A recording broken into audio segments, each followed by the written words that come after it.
Hi, I'm Kaylee, and today we're gonna make pumpkin pie. We're gonna learn about the differences between carving pumpkins and pie pumpkins. Kaylee, do you know what the difference is? Huh? This one has thicker pulp, and this one has thinner pulp. Which one is sweeter? This one, the one that's white. And the small one. This one also has smoother pulp. So a pie pumpkin is going to be smaller. It has thicker, denser pulp, so it's going to make a better tasting pie, and it's also naturally sweeter. A carving pumpkin has been bred to have a thinner pulp so that it's easier to carve. Now, let's carve our pie pumpkin and get it ready for roasting. So the first thing you're gonna need is a knife, which means no little kiddos can do this part. And your little kiddo is gonna need to stay back, right? Uh-huh. You can't cut the stem, so you wanna cut next to it. And you're just gonna do your best to carve it in half.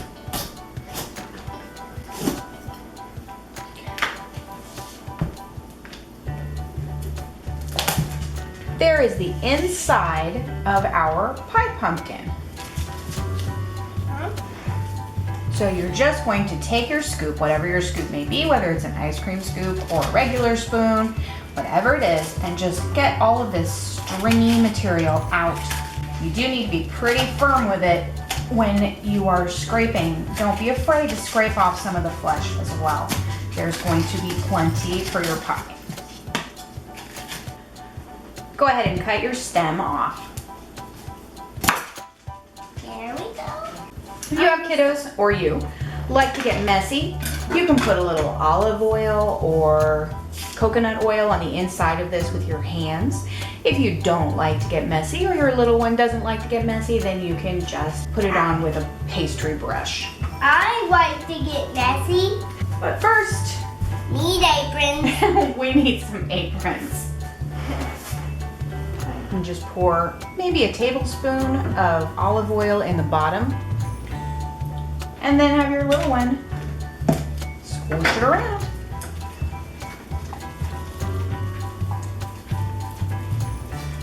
Just make sure you do coat all of these cut edges. Once your pumpkins are coated in olive oil, get out your baking pan and some parchment paper. You're going to put them upside down, so flesh side down, skin side up. Once you have those all set, you can poke a couple of holes with a fork or with your knife, no little ones for this part, and just make sure there's a way for the steam to get out of the inside of your pumpkin. Then you're going to put it into a preheated 350-degree oven for 45 to 50 minutes or until it feels nice and tender. When you're done, the skin is going to peel off so easily, so don't bother peeling it now. It's just a hassle, and it'll taste better and be moister if you leave that skin on. So our pumpkin is out of the oven. We've let it cool off because it is hot when it comes out. And I'm going to show you how easy it is to take this skin off. Can I help? Yeah. Look at that. And this is why I say don't waste your time peeling it, because it is going to come off so beautifully as soon as you get it out of the oven. And I will tell you what, I could just eat this right now. Ow. Don't eat it. Oh, it was tasty. You can't eat it. Okay, look at that, it's beautiful. So we're just gonna put this into the food processor, and we'll be back in a minute with some pumpkin puree. Hey, Mom. All right, there's our pumpkin puree. It is beautiful and it is ready. I will tell you, if you are choosing to use a regular pumpkin, a carving pumpkin, instead of a pie pumpkin, do go ahead and put it in a little bit of really clean t-shirt, some cheesecloth if you have some. Squeeze out a little bit of the excess water before you run it through the food processor. And that's just gonna help get this nice dense consistency that is naturally in the pie pumpkin. We are ready to lay out our crust. I will tell you a secret, I cannot make pie crust. not, you know, tasty pie crust anyway. So I buy pie crust, just the way it is. Smooth it down on the sides. There you go. We're just gonna turn it around. Try and get out any air bubbles under your pie crust so it won't bubble while it's cooking. And there is a sneaky trick to getting your pie crust to not be soggy, because we're not going to pre-bake this pie crust. We are going to put it in as it is. And the way we're gonna make sure that it doesn't end up getting soggy is to coat it. This is 2 teaspoons of tapioca flour and 2 teaspoons of regular table sugar. I am using tapioca flour because I used a gluten-free pie crust, and that way we're going to end up with a beautiful gluten-free pumpkin pie.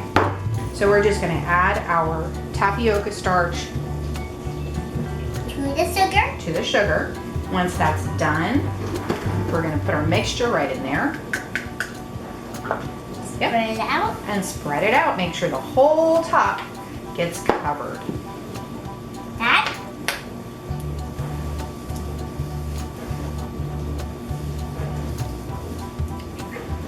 Okay. And we're just gonna tap out the excess. Now we have a pie crust that is not going to get soggy when we put our pie filling in. Set that aside and we are ready to make our pie filling. We are going to add a half a cup of brown sugar, a quarter cup of white sugar, half a teaspoon salt. We are going to make our own pumpkin pie spice, but you can certainly use a prepackaged one. So if you're using prepackaged, you want to end up with 1.5 teaspoons of pumpkin pie spice. This is 1 teaspoon of cinnamon, a half a teaspoon of nutmeg, a half a teaspoon of ginger. I actually went a little less because I'm not a big fan of ginger. A quarter teaspoon of allspice and a quarter of a teaspoon of cloves. I'm going to mix all that up like this and add all of that to your pie.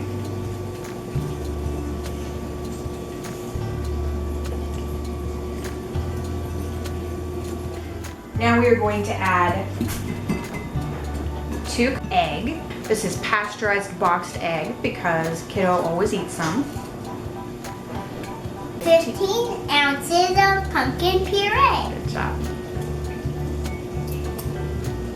Our final ingredient is 10 ounces of evaporated milk. pour our pumpkin mixture into our pie pan. If it doesn't quite all fit, that is okay. If you have any extra pie crust coming off the edge, you can just go around, trim right along the edge of your pie pan. And we want to build up the edge just a little bit with our pie crust, so we're just going to gently fold it over just like this. So I'm just taking and pinching side to side. So I'm pinching and then laying it on top of my other thumb. Now if you have a pie crust protection device that you would like to use during the baking process, it might not be a bad idea. The best way that I like to do is I'll just take a little bit of tin foil. Now I'm just gonna put it in the oven on a pan in case it cooks over a little bit. And that pie crust, or that tin foil, is just going to help crust not get burned while we're baking it. We're going to bake this in a preheated 420-degree oven for 15 minutes. Then we are going to turn the heat down to 350 degrees for another 40 to 50 minutes. Here is our pumpkin pie. We've got a little decoration on here for Halloween, and we're ready to try it. That is a beautiful piece of pumpkin pie. All right. All right. See you next time. Thanks for watching.